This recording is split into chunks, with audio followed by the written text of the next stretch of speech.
Brought to you by PrayLatin.com, makers of prayer cards featuring complete English phonetic renderings of Latin pronunciations. Cardinal Fernandez is a little upset.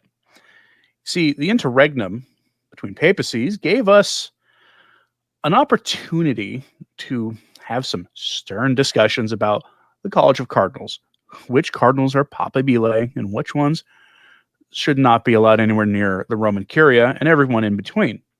And a name that came up as nightmare fuel for potential future pope, though thankfully, all the rumors and leaks during the interregnum did not really give us an idea that he would ever become pope.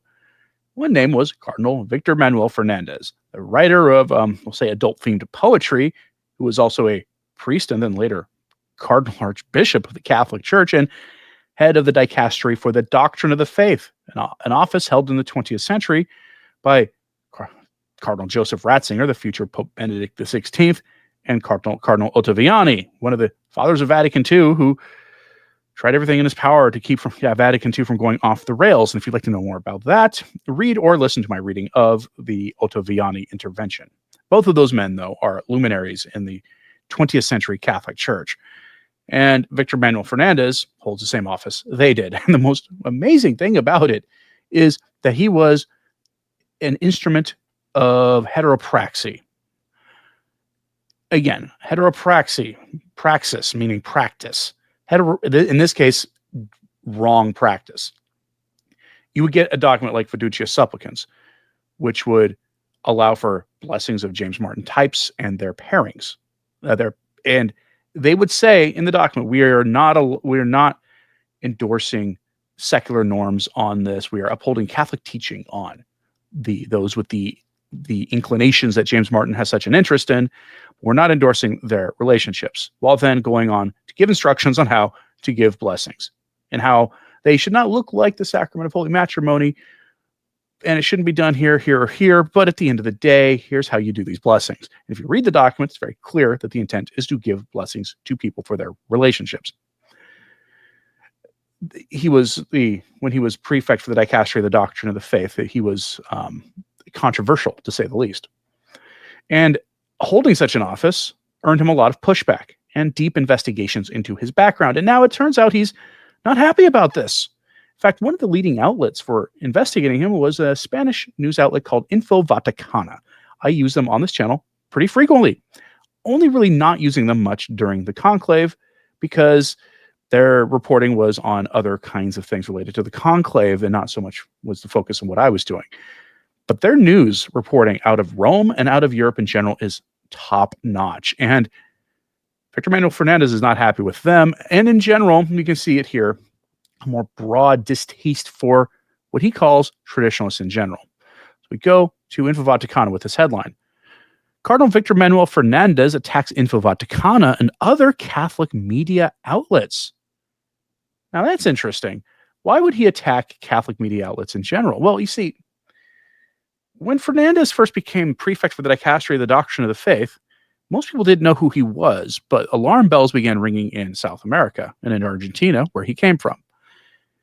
And it turned out he had been quite the writer of prolific and indecent poetry.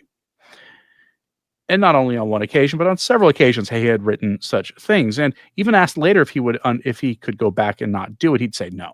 So again, unrepentant, and a man who should not be allowed anywhere near the discussions of doctrine and dogma for the entire church. This stuff came to light as a warning for the faithful to resist what was coming from Rome. Now, thankfully, Fernandez was brought into Rome towards the very end of Francis's papacy, so we don't have to worry about him having long-lasting impact on the church, unless, of course, he is brought back to the dicastery for the doctrine of the faith. Pray that does not happen under a new papacy. But he explicitly went after Info Vaticana, and that's weird, by the way. Now, and I say that because when you see here in the United States, you get some of these bishops who aren't exactly the best. Aside from in the past, some of them going after church militant a little bit, you rarely see them go after like LifeSite or anything, at least not by name. Sometimes you'll see them go after EWTN and Raymond Arroyo by name. I think that has to do with more their footprint, how big of an operation they are. Fernandez doesn't really hold back here.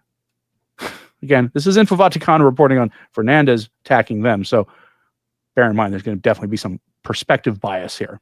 Here are the details. Quote, journalist Javier Chericas' new book on Pope Francis, God's Fool at the End of the World, is being announced with great fanfare in various media outlets. Chericas, a self-confessed atheist who proudly wears it, has been parading around radio and television studios for several weeks to announce his new book, which outlines his views on Pope Francis. The hype surrounding this book has been so great that it was featured on Vatican News just a few days ago. Our editorial office has received a page from Chericas' book containing a conversation with Cardinal Victor Manuel Fernandez, prefect for the doctrine of the faith. With a victim-like tone, the man who should be the guardian of the Catholic faith asserts that in recent years he has been very suspicious to the far right, to the traditionalists, who have always monitored every little thing I said or did.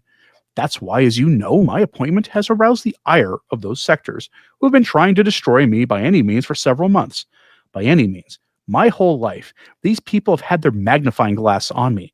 They even recorded my homilies when I was Bishop of La Plata, and then attacked them on those Spanish websites like Info Vaticano or Info Católico or on Acte Prensa. The Argentine cardinal was targeting the leading and most important Spanish-language media outlets and speaking of an alleged campaign to destroy him. What in the world? Leaving aside the other two outlets, Cardinal Fernandez is particularly targeting Info Vaticano because we're the classic site, quote, that systematically denigrates Francis, constant persecution with mockery, with malice.